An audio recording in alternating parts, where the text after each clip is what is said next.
I've been excited about Cocaine Bear for a very, very long, not a very long time, for an amount of time that is, it's like a couple months probably since I heard of the movie's existence. Immediately after that, I was like, oh my god, I need to see this movie. And I didn't see it the weekend it came out. I saw it a couple days ago, a couple of my buddies, and is it the most well-made movie of all time? No. But it's so much. It's just fun. It's just pure, unadulterated, just enjoyment. And I had a great time with this movie. The whole cast is like they're good. I mean, I'm not expecting like groundbreaking performances here. Jesse Tyler Ferguson's in the movie, which I was not expecting. Um, he's not. He doesn't look like himself in any other role I've seen him in, which is only Modern Family. But still, very different character from that. He honestly is dressed like MacGruber from SNL or Owen Wilson. I don't know, but he's good in the movie. Margot Martindale, who played this one forest ranger chick, she was really funny. Um, who else was in this movie? Ray Liotta in, I believe, his final film performance. Rest in peace. But yeah, he was a lot of fun as this like evil drug dealer dude. There are two kids in the movie. Brooklyn Prince, who I've seen in something before. I think it was the one and only Ivan, which came out like 3 years ago. It was pretty good. And then Christian Convery, who, if I haven't seen him in something before, I've seen one of his siblings in something before. Either way, two incredibly entertaining child actors, and the Christian Convery was in it a little bit more. He stole the show. He was so funny, like just having the perfect responses to everything that was happening around him. Exactly what you'd think a snarky child like himself would say in this type of situation, and it was just very entertaining. Um, okay, I have like one complaint. I wasn't expecting like super fleshed out character dynamics in this movie, but there was this one thing that they tried to do with the mom, played by Carrie Russell, and her daughter, that was Brooklyn Prince, and it didn't work. Like, they tried to do this thing where it was at the beginning of the movie, they had this one scene together where they tried to do something like, the mom is tries to not force like really new and uncomfortable situations on her daughter, and then they don't see each other for an hour, and then when they meet up again, they're running away from an evil bear who's high on cocaine. So, and then they bring it up in like two sentences at the very end. But you know what? I don't know what I was expecting that wasn't gonna be that. It was just fun. The bond that I bought the most was Alden Ehrenreich and O'Shea Jackson Jr. I'm not sure how to pronounce his name 100%, but they were fun together. There's this older, grumpy sheriff dude who was like really just kind of grizzled and, you know, kind of guy. But then he would just talk about his like tiny little dog with a bow on its head, and it was just such a like bizarre contrast to hear him talk about this dog and then hear him talking about anything else. It was just fun. But let's get to the true standout. Of course, the best part of this movie was the bear. There was never ever gonna be anything else that was the best part of this movie. They refer to the bear as Cocaine Bear multiple times.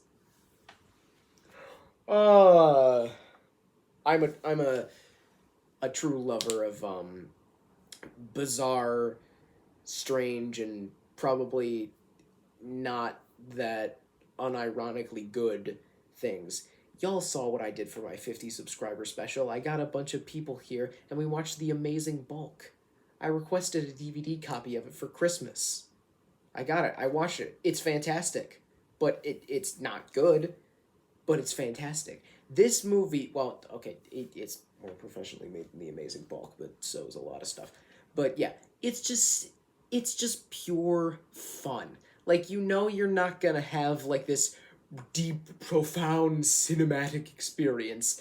And, you know, I like to have fun when I watch movies, you know?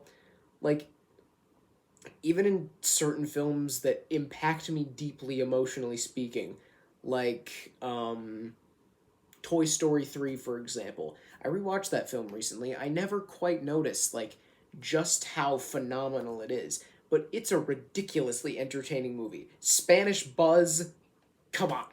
But, you know, Cocaine Bear is a movie where you just go to have a good time, and man alive, did I have a good time. You know, the carnage and the gore, the kills in this movie, they're just so gory, so like needlessly violent, but they're so much fun.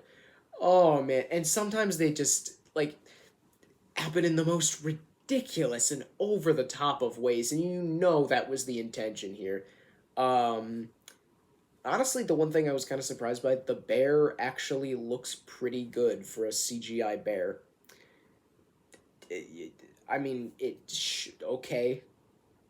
I don't know. But, I don't know. Just seeing this bear walk around high on cocaine. It snorts cocaine at one point, which I was not expecting.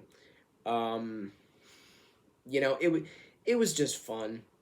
You know, I'm not opposed to, like, excessively violent action. To a certain extent, I kind of enjoy that sort of thing. If it's clear that they're just using it for shock value, like in lots of adult animated series I've seen, then I don't get into it. But like if it's like done in the like the right amount, I don't mind it. And I think this movie does it in the right amount where it shows people being eaten and occasionally shot. And you know, it's just fun because they do it in such creative ways that you can't help but just enjoy some of it for just how bizarre it is. And this is a movie that I enjoyed for just how bizarre it is. It's called Cocaine Bear. There's no way I wasn't going to enjoy this one. Unless they somehow made it boring, which, unless it was directed by Zack Snyder, I don't see how that's possible. Okay, I'm just going to talk for a quick minute here about a movie called Army of the Dead. It came out in 2021. It's a movie about Dave Bautista leading a group of like hand selected mercenaries into a zombie infested Las Vegas to collect a bunch of money for a Japanese businessman. It was directed by Zack Snyder. It was boring. How do you make a movie with that concept boring? I don't get it. I don't like Zack Snyder's directorial style. I don't like it. You know whose directorial style I do like? Elizabeth Banks, because she directed Cocaine Bear, which is the movie I'm supposed to be talking about in this video, but either way. So yeah, I really enjoy this movie. Thus far, of the 6 films I've seen in the year 2023, it is probably my number one. Will it make it in my top 10 of the year? Probably not, but you never know. Maybe not a lot of good movies are going to come out this year. If Quantumania is any indication. I kind of liked Quantumania. Looking back and having a couple weeks to reflect, it's a deeply flawed movie. But I did purchase a Funko Pop of MODOK. Ironically, the most entertaining part of that movie. MODOK doesn't hold a candle to Cocaine Bear. Cocaine Bear was fun. I'd give it like a B plus, probably. You know, it's a solid, entertaining movie that is schlocky and goofy, and a whole lot of fun if you're just in the mood to watch a violent thriller that's not really a thriller, but who cares? Um, it's just a fun time. If you want to watch a bear get high and eat people, I'd check it out in theaters if you can. Unless just rent it somewhere whenever it comes out. With that said, thank you for watching. go check out Cocaine Bear if you haven't yet. Keep calm and watch on.